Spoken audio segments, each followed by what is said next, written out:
Hey guys, welcome to Jake Plays. I'm Iceman, and welcome to Devblog number... let's see what we're up to now. Devblog number 10, actually. Wow, we're actually at Devblog 10. God dang. Alright, so, in this one, everything has been translated as of the point... so the last... I should start from the beginning. The previous devlog we did was back on the 28th of January. So we're now about a week and a day since that point. And then I got hard at work on day 2 in the game. So now everything in day 2 that I could find anyway has been done. There might be little bits done like here and there maybe that I've missed. I mean, obviously I haven't done all the rulebook entries, but most of the, I'd say 99.9% of what new stuff is encountered in this bite of the game has been done. So this comes in three halves actually. And word of warning, this is going to be quite a bit of stuff to go through. Let's see. Alright, so starting with the tower. Alright, so all the basic daytime conversations are done, and some bring some interesting stuff. So I'll start with the basics. So we've got a conversation with Vivi after the dungeon. Do you have medicine? It's best to have some. So here we have like a very basic conversation. Nothing in the store needed to be translated because there has been no changes. A larger one is this one. So if we go off to Guido. Is it you? Are you moving forward? I see. More to come. How do you study monsters? You build a dungeon? Speaking of building... Dungeon Maker. You are not what you seem. So you want a large dungeon to fight monsters. Well, monsters. Maybe rare monsters may also appear? If they drop weapons, bring them to me. Possibly make new weapons. Please bring them. Getting interesting after so very long. So it's a bit of a longer conversation, but it doesn't unlock anything new. It's just a conversation. So there's no new items in the store, no new armor, can't sell anything different, no major change. If we go over to the remaining ones, so let's start with Sophia. You okay, Ark? And that's pretty much it. The only new thing is if you go to get your fortune told. And now I might have to do some reloading because this requires a little bit of money. So if we go for this, road ahead to know. Gaia, heed my call. At the ruins. Path through dungeon. Lure in and investigate monsters and expand dungeon. And that's pretty much it. Let's get some finances. So if I sell some stuff... Oh no, I don't really plan to use this spear. I find the sword and having a shield as a better combo. And I don't need the leather helmet anymore because I've got better. So that gives me a little bit more money. Now, speaking of where this will come in handy. So, actually, let's deal another quick one first. So if we go to the market, welcome. Need vegetables? Again, no new items, no new food stuff that she sells. And we can't sell anything different than we could before. Now you might see in this video some new stuff unlocked. She is she's in that 0.1%. And that depends on what we see when we go to the dungeon. But we'll get to that in a sec. So now, if we go to... because there's 2 stages here that unlock new stuff at Sophia. So if we go to the build shop... you're spot on. I made rooms with 2 doors by mistake. I wonder if you would like them. Use it well. Again, size limitations, I would have said use them well. Got 2D small room and corner room. Is it okay? a variation of the 2D room. I will make more for use. So now, this unlocks this. There's some extra stuff in the store now. So now we've got the 2D small room. So later on, that's where you'll be putting like fountains and what is it? Tree something, magic tree or something. That's if that exists in this one. But in the previous two games, that was something. So you'd buy that and then you can place those. Again, nothing new here besides what just got added. But now if we go back to Sophia, there's now an additional option, dungeon. So here you can go to for dungeon advice. Now this is very interesting as we're going to see now. I know this is all abbreviated and you're probably like, what the hell does all this mean? So that's dungeon and monsters, rating and depth, monsters' favorite dungeons. Like, see, how would you fit that in such a small thing?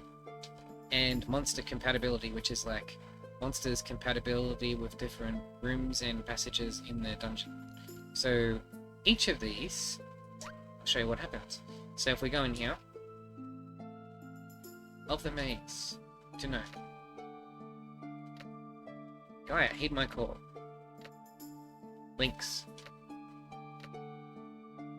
Dungeon can be large and complex. Rating corresponds to the number of monsters. Yeah, oh, well now we got an information pop-up. Notes updated. You may get hints on how to draw in monsters. As you get hints, check notes in R file, as in research file. So with this dungeon advice that she gives us, this updates the strategy notes file, which in the previous two games was very underused. This pretty much just had one entry in it and never got any bigger. But Nanatama does this different. So now that we got dungeon advice from Sophia, we have, because this entry maze was already there, but now there's an extra entry for dungeon and monsters, which is basically just a rehash but with slightly more detail of what Sophia said. And this will build up as we get more dungeon advice. So if we go back again and we speak to her on some of the other topics, and you notice that after we've spoken to her once, now that topic has disappeared, because you can only go to her once for each of these things. Rating and depth this time, okay? Of the maze, to know. Gaia, heed my call. Rating and depth. The max depth of the floor is tied to rating. Depth indicates the complexity level. Alright, so now if we check again, now that entry's in here, in more detail.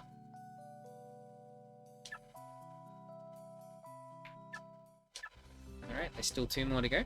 So if we go monster's favorite dungeons, monster faves, of the maze, to know.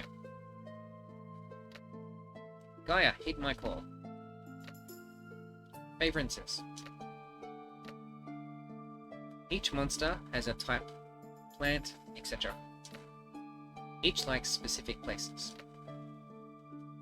So it doesn't say very much, but if we go in now to the notes file, see, even monsters have likes and dislikes. Each prefers certain places based on the type they are.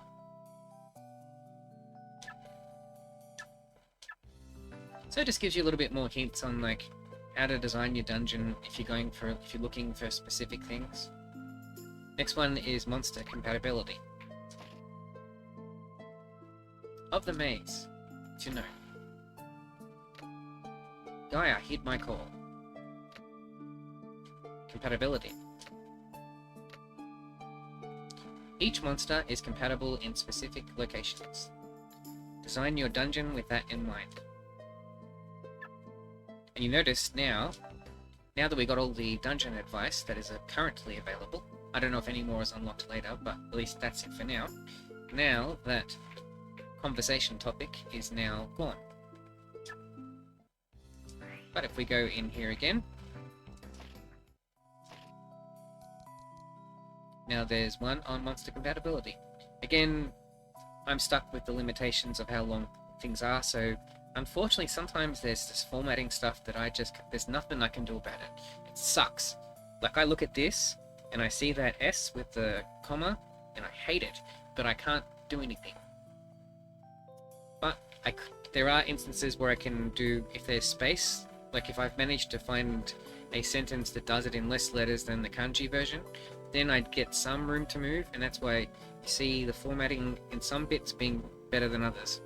So sometimes I have room and sometimes I don't. Okay, so that's that. If we go back again, nothing new to talk about. Now the last person to speak to is Elena from the research lab. I have a bounty for a wanted criminal, the Needle Goblin. There will be a reward. A clue? People have been attacked by him near a pond. Pond Harry Gob, the townspeople call it. Frederick has an idea. Visit him first. Please give it a go. Got Pond Harry Gob. Now what's that? What is Pond Harry Gob? Happy hunting. Ooh. So now another information pop-up. Got quest. Check quests via command/rfile/quests. Again, space limitations. So now if we go in the R file, there's a new entry, quests. Unfortunately, not much space I had available, but you have now one saying like PND gob. It was like pound gob. That's what it's supposed to be. And then BTY for bounty. Defeat Pond Harry at pond.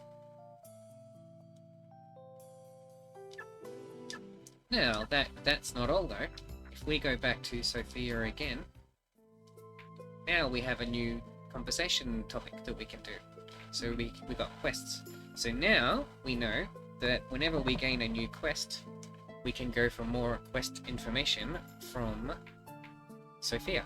So if we go back in now and we go about accepted quest, we now can select this quest to choose from. And she can do a reading on that quest. Help with quest. To know. Gaia, hit my call. Bounty, goblin by a pond. Phew. Which, by the way, that few took me an extremely long time to find that in the hexadecimal code. For some reason, that one line of code was so well hidden, it took me like I think it took about 3 hours to find it. That's insane for like one line of dialogue. All the rest was in one place, but that one line was like off somewhere else, and there was heaps of hexadecimal mentions of that same line, but they didn't correspond to that one.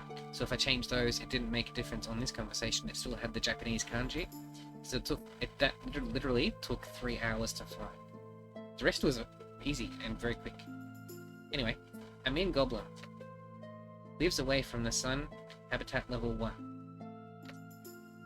Appears where there is water. Now, one thing I didn't mention in the previous video, I forgot to mention it, was that I actually translated one extra rulebook entry, because this was purely more just out of curiosity. If we go here. So I'd actually translated this one because I wanted to know what the game meant. So here is something on habitat level. So now, this was more just so I know. So now I know that habitat level corresponds to the rating of a floor, and it corresponds to basically the better the habitat level, the better the level of monsters that you get. And it has a flow-on effect until the later floors, as you can see here. Again, there's formatting stuff that I just couldn't do anything about. I could probably fix the from, and then it'd be about it.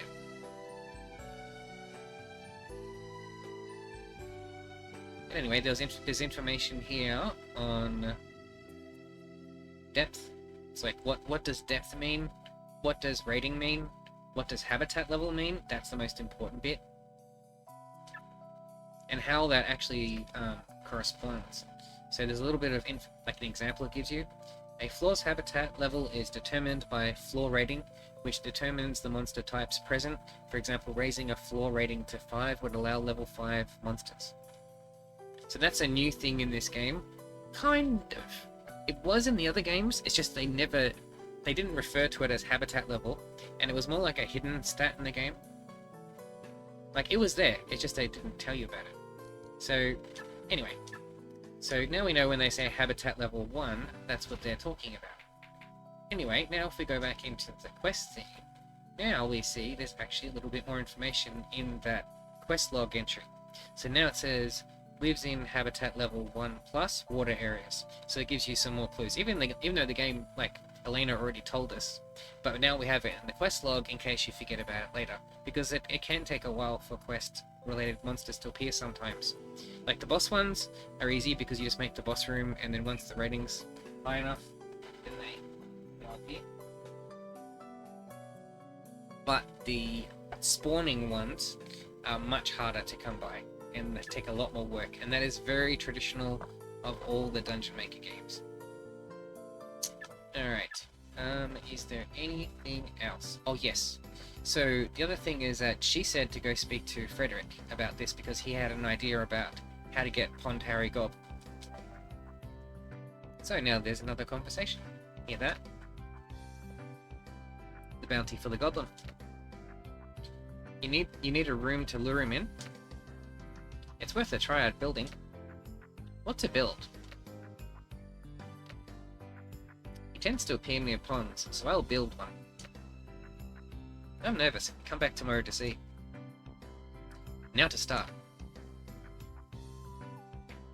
Again, there was much more nuance in the Japanese version, but limitations, so I have to keep it simple.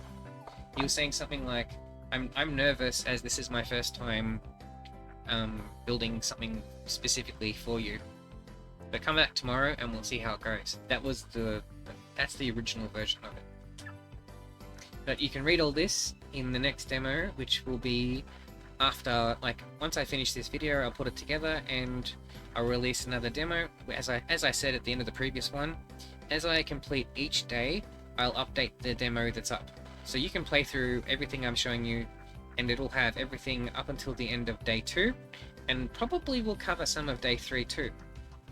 I'll get to that in a sec. But anyway, that is everything as far as the town's basic conversations go. Like, if we go around, there shouldn't be anything new to talk about with anybody. Not at this point, anyway. And nothing new at the house. I mean, you'll probably see it pop up, yep. There's no mail, we got nothing in storage. So nothing new there. But, what's this game all about? Mostly, it is about going to the dungeon. So firstly, let's head off to the ruins, and then we'll go to the dungeon.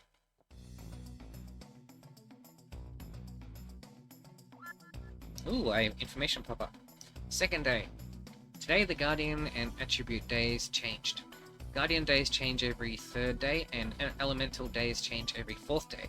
Check via the icon on the record screen or minimap. So what that is I'll tell you about that in a sec. Shield.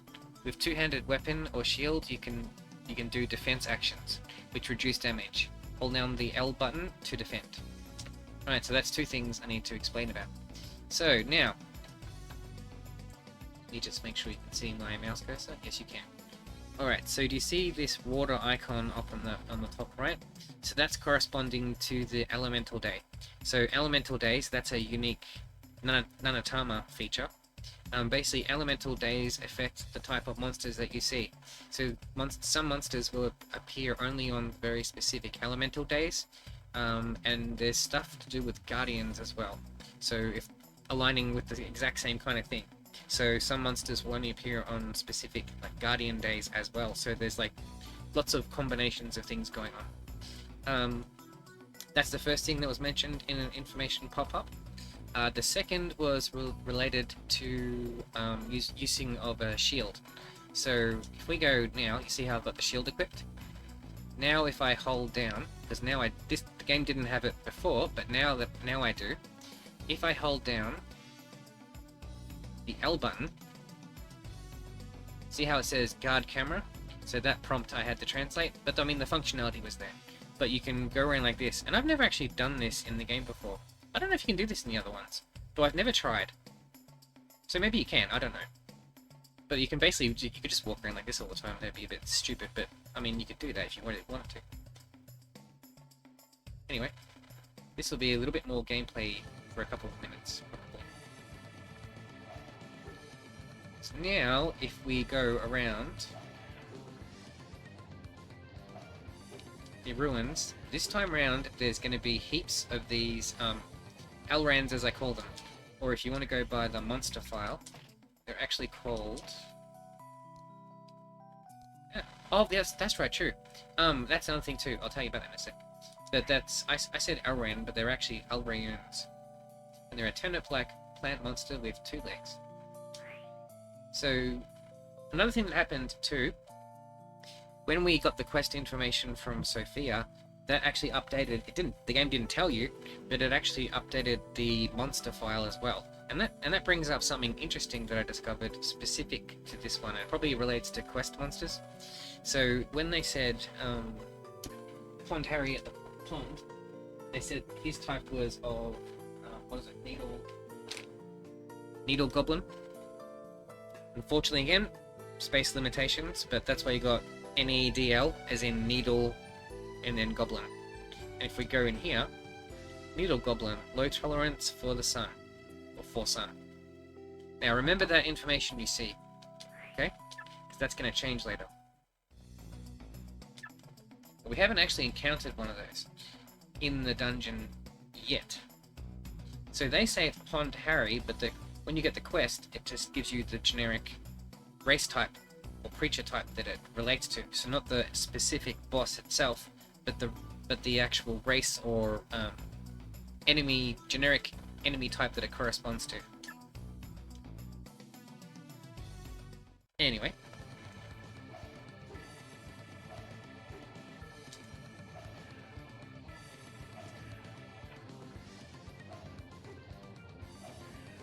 Now, if you've not seen my previous videos, a unique feature of Nanatama is you no longer can do special moves whenever you want. It used to be that you just pressed the triangle button in combat. For some things you could just do it all the time, and it would you could attack all the time. But in this game, you need, if you see down here, that's like weapon attack points or something. I think they call it something else, but it's basically like weapon attack points. And once you've got 3 or more, you can do one of those. So a power-up attack, or AP attack as they call it. In the other games you could do combos, like you could just go attack, and then triangle, you know? But in this one, you just have to do standard attacks until you've got at least a couple of points in that, and then you can do the AP attack. Anyway, let's run around the ruins and we'll see what we find.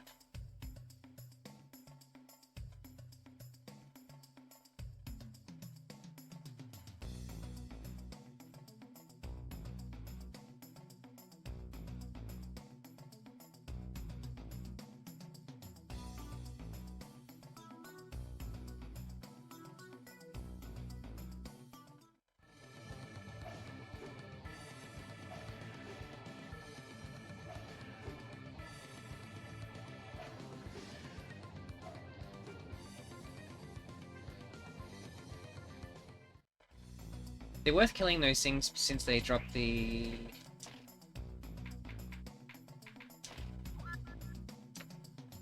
Elrian leaves, which you need to make Elrian bread.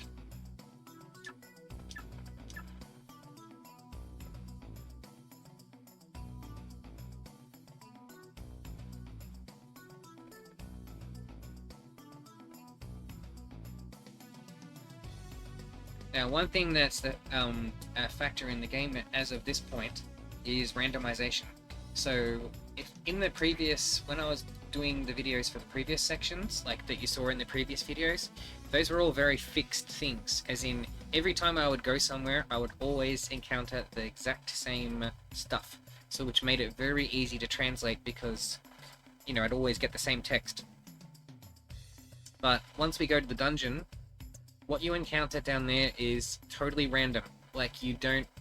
It's different on every single visit, which makes it very difficult to translate. Unless you save, you know? So there's going to be... How many? Let me just check my notes. How many different enemy types? Down in there, I think it was like 5 or 6 of them.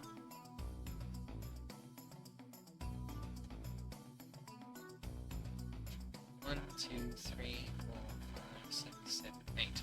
Okay, there is 8 possible monster types that we'll encounter down there. It doesn't mean we're going to encounter all 8, but it could be any combination of that. Never 8 though. Probably at most you get 3. Unless you're really lucky, you get 4. But I've never got 4. But you never know, I'm recording, you know, you never know what you'll find. Got some more of the Elrian leaves.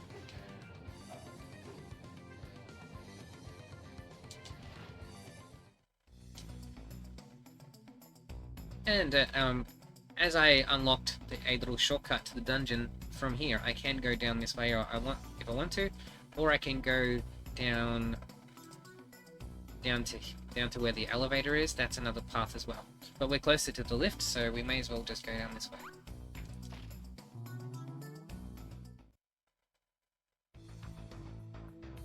Now, besides the 2 information pop-ups, the main work that was done in the dungeon wasn't so much with conversations this time around. You will see one very shortly, but that's the only one. That and the 2 information pop-ups. All the rest was related to item drops, like translating the item drops that of the new enemies that appear, and translating their names themselves. That was the main thing, and it was extremely time-consuming. Mainly because certain enemies seem to appear far less than others. I suspect that's due to the fact that at this point in time the dungeon's not really built up that much. So firstly, there's not a lot of ground to run around in, and secondly, the actual rating of the level itself is not very high. Like, if we look in here and we check the floor information, we see we got a corridor area of 11, room area of 4, habitat level of 1, which is like, you know, starting basic. A rating level of 3, which is again basic, and max depth of 6. So at that you're not going to get very much good stuff, unless you just continuously just keep coming back again and again and again and again and again, which I had to try to translate everything.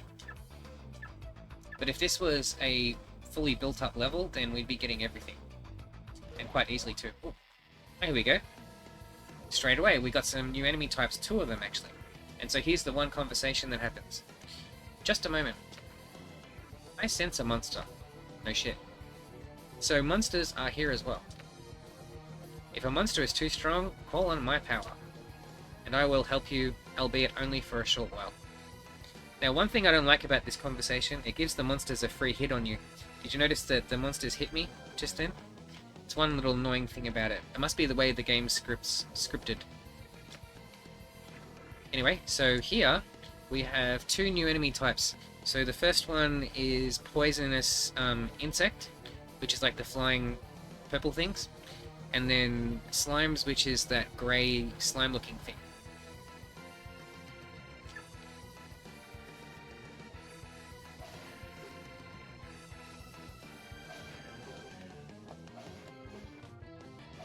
Did you see that?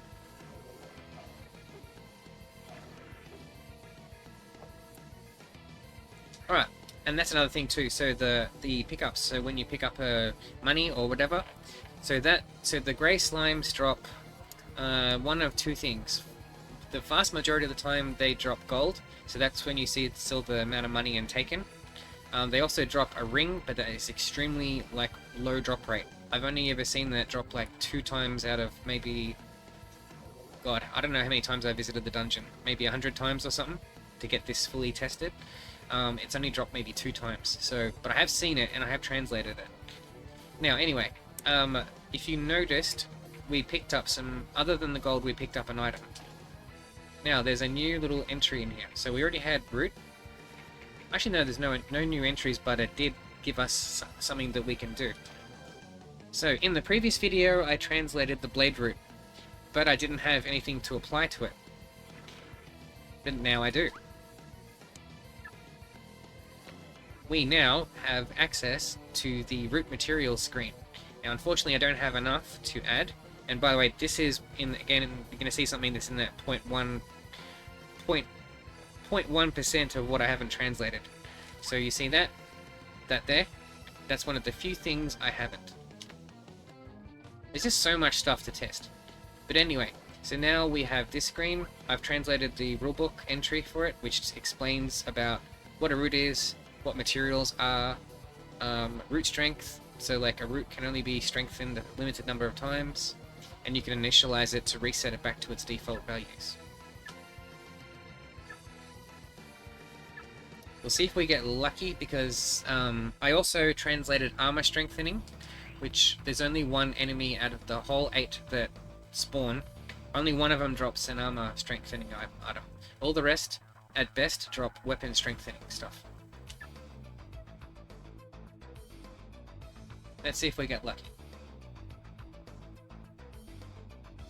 I warn you ahead of time, we probably won't, but like, I've had many times where I came here and there was no monsters, so you never know what you're going to find. But if you get the rating higher, habitat level higher, then things like that won't be so much of a problem as you improve it.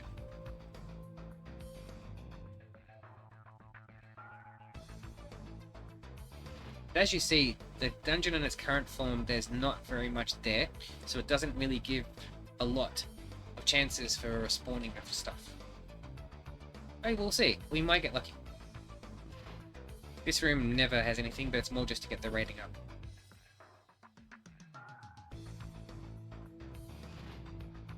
No? So sometimes this room has a one-handed swordsman thing, which is an enemy called Wonder Sword. That's a new one for Nanatama. The Needle Goblins are a new one for this as well. Just the way that the Dungeon Maker games work. Each one kind of is more like an expansion of the one before, rather than like outright changing everything. It's like if you go from Dungeon Maker 1 to 2, 2 has all the enemies that 1 had, just with more.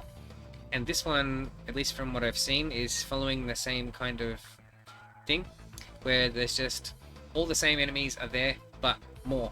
That's all. Kind of like going from Doom 1 to Doom 2, if you even get the analogy. Even though that's a totally different genre game, but that's like the only thing I can think of. Alright, so we didn't get lucky this time, but we did at least see 2 new monster types.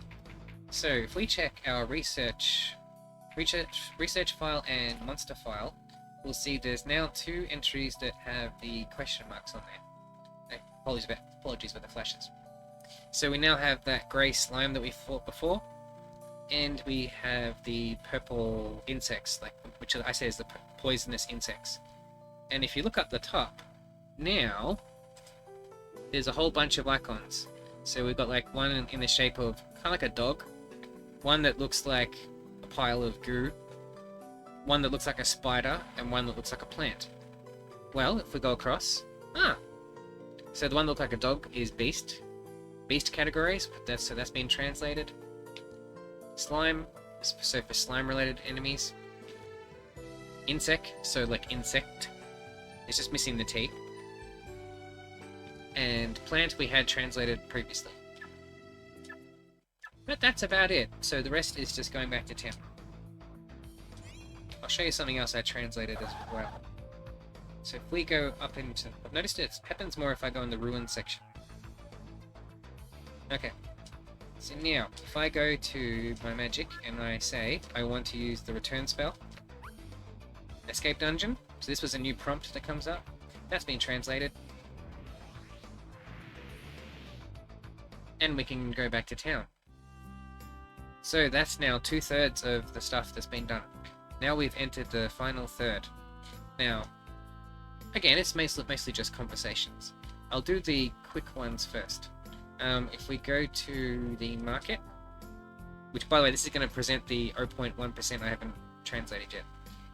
Looking to buy, and that's about all she says. If you go back, thank you. Okay. So here is the same as always, but if I go selling, now we've got a third menu option which I need to translate. Again, there's just, there's just so much stuff, so many combinations, so low drop rates that it's very difficult to be able to effectively translate everything. But I promise will do these things over the passage of time. There's just so much stuff to do. But anyway, what I assume this is to sell root strengthening materials. So yep, so there's the poison wing. So that's what PO.W stands for. So see what it says in the bottom right hand corner? Poison insect wings. So PO.W, poison insect wings. And so at the top, I'm sure that would be saying something like weapon strengtheners or something like that. So that's just for selling that particular item. If I had any of the armor strengthening one, we'd have another one here as well to sell those. If we go to the build shop. Good evening. You okay? If you can't sell meat, cook fish. Such a weird thing to say, but that's what that was what the translation of the text was. But the extra line of text I couldn't add in there just to size limitations was change your thinking, as in like because he said if you can't sell meat, cook fish. It's like take a different mindset. I get what he's saying. He's just making a food analogy because he loves food. Well, I left that in there because it shows some of the personality. Because when you first talk to him, which you would have seen back in the first Devblog video, he goes in talking about how he's always thinking about food all the time. If we go to the chemist. Good evening. Got any ruin herbs? No one else goes there. So she says that because you'd be the only person that could bring herbs from the dungeon. She says that, but then you can't sell any. And if you go off to Guido... Oh, closing up soon. Any finds? Nothing beats my store. Again, nothing new besides that short conversation. If we go to Sophia. Hello, just get back. You look tired. Like some tea? Please enjoy. And that's about it. Like for her. And the final bit is talking to Elena. Good evening. How was the survey? And that's it. But if we go updating file. Results are 2 new monsters. Reward is 6,000 gil as your reward. H-class permit needs 5+ new monsters. See you later. So now that we've spoken to her, there's two extra things that have happened. So firstly, if we go into our journal, previously where it says bets, now where it says bet slime and bet poison bug, those would have been bet with question marks. But now that we know the type of it is, since we've handed in the research data, now those have been translated. I mean, as in, now it has information. If we go into the monster file, we now have new entries where there was question marks before. So now there's slime, and it has information telling you about what it is. So slime, a common slime that can be found everywhere. Or if you read about the poison bug, small, poisonous, and dangerous insect. So I've done that. I've done all of those for all the different all of the 8 new monster types that can be encountered in the dungeon. So with that just about completes everything that was possible. All of the item drops that come from all those different monsters, all those have been translated. It's just the menus and the that weapon strength thing. So like when you have a root that can't be applied to that particular type of root, you get that pop up. But those are like very small things. That's why I said it's 0.1% of like all the stuff. compared to all the other stuff that took days and days and days and days and days to do.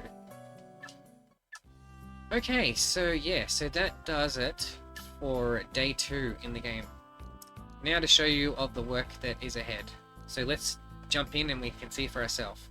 Now I will note, I do notice that the game has some randomization at work, so even what I show you in the video might not be exactly what happens on every playthrough, because there is randomization. I don't know if it applies to quests, because of this is, you know, I'm only doing this in one playthrough and translating everything I see. So it's possible when you try the demos that you may encounter a different, you know, if it's generating a random number and then doing stuff based on that, what the hell can I do about it, you know? So see what you encounter. You might encounter different. I don't know. I'm not sure. I'm not exactly sure how it works in these games. Anyway, let's see what gives me the best stuff. So HP plus 1, HP plus 2, MP plus 3, and Int plus 1. Me HP plus 2 for now is probably about the best. So let's have a veggie sandwich.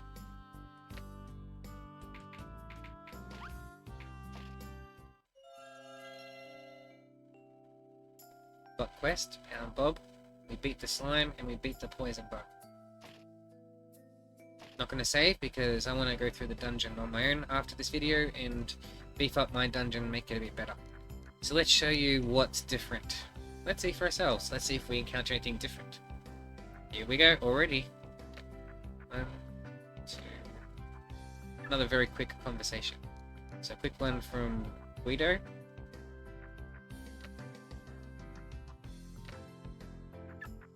Quick one from Vivi.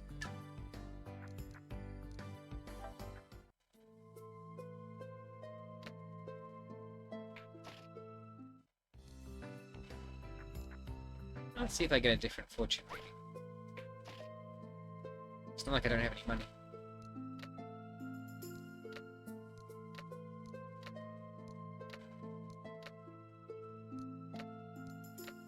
No. Okay, so that's exactly the same, hasn't changed, so that bit's done.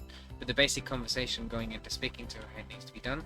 These are all very quick though, because it's like only 2 steps in the conversation. If we go to the market, another very quick conversation.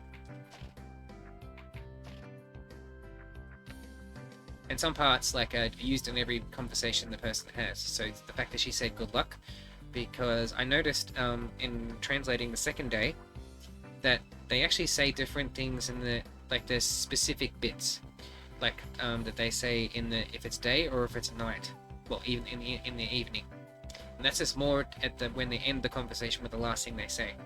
So you know, you'll see it as you're playing this.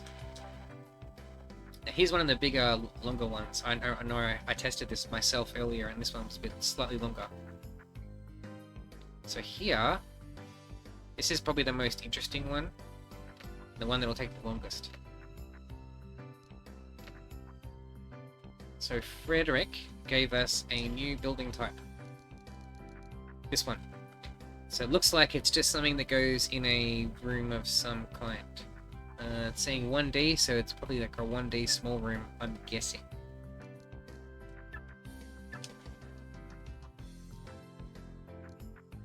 If we go to Elena,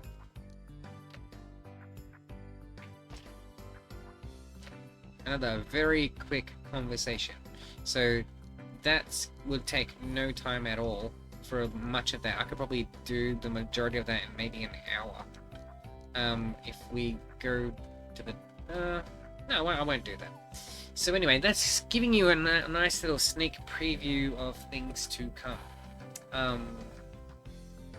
I'll find out for myself, and I guess I'll show it in the Devblog video if day 3 has anything else of major interest. I think that might be the only thing, and then probably some brief conversations at home. So, as I mentioned previously, let me check one other thing. Oh, wait. No, it doesn't have anything for day 3. Okay, even though it's day 3 now. Okay, so as I mentioned, so as I've completed an extra day in the game, I will be, what do you call it? Updating the demo that's available so you can play everything up until the end of day 2. Day 2 and day 1 definitely have a lot of stuff in them. Day 3, at least how it looks now, probably won't have a lot, and that'd be a good thing, because then if I can just go through day by day, then as I get each day done, then I'll update the demo again, and you can play for more days, building up your dungeon and getting to see more of what this game has, more on the gameplay side than the actual, reading of conversations. Because I mean, yes, conversations are part of the game, but the main gist of Dungeon Maker is building dungeons. Okay, so yeah, so this video is actually gone quite long, just over 45 minutes. So, and that's the basics of what's been added. If you do play the demo, I hope you've enjoyed it, or if you just like watching my videos, I hope you enjoyed that too. As I like to point out in the videos, and I mention it in the README files that come with the thing. Oh, another thing to mention too, and I think I mentioned it in the other video, is that with the demo releases, I include all the files I'm using with this. So I've been putting together my own kind of like FAQ, like a game FAQ. So you can look at that. You can see the